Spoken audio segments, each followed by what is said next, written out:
Lagami kumisa pa bisa may tata pinta hopi riba mi mes, pero ora kumi amira ekodik Fundacion, mabisa no may tabay.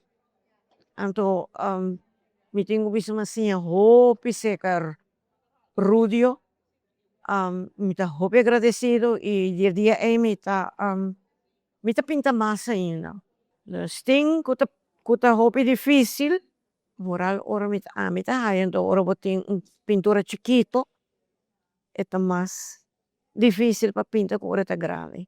Mita valore hopi, pa sobra ko uno bota assim hopi di gele, ok, miting mi edad di 78 años, pero mita relaja, mita enjoy, mita miso, minota kasa, minota yuke, ora mi bai manera como bai 10 les na bota top otro gente, eta hasi vida otro.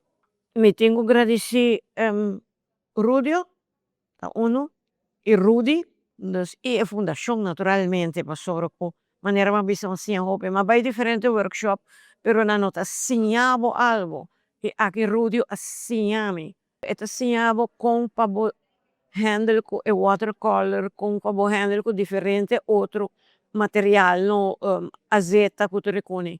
Che men pami eta wata hopi interessante e leerzam. Anto amita kere kulota bom pa hende nang duna umang habrino, duna placa na e donation. Pana por sigi koso te hende kuno por fort. Pahasiele ina lo che bai. Dus de ora mita kere kulota bom pa e Fundacion su fondo po crescer mais.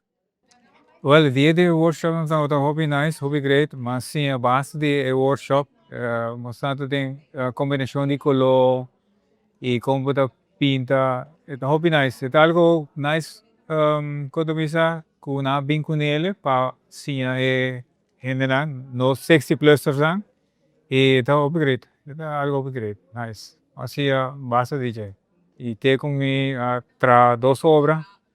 Mawakiri ba quando bisa Facebook anto my creative hearts anto mane no copié pero mayo idea DJ anto doreseme a pintele e madune quadro mi traskina nete number di mi nieta Lidian e doreseme mi no na mi pinta algo denge forma no. A ideia de arte criativo para 60 plus tá hopi bom mês me dá vi espero que o hopi hen 60 plus não por vir training na aqui workshop na aqui tá hobby nice para não por vir assim. Bom, me quero agradecer senhor Rudy Leisner e também senhor Rubio que assim nos basta de sei e me espero que vim com mais lessons assim para nos 60 plus na por enjoy DJ também, você tá algo hobby nice, hobby great, passe. Next time me day.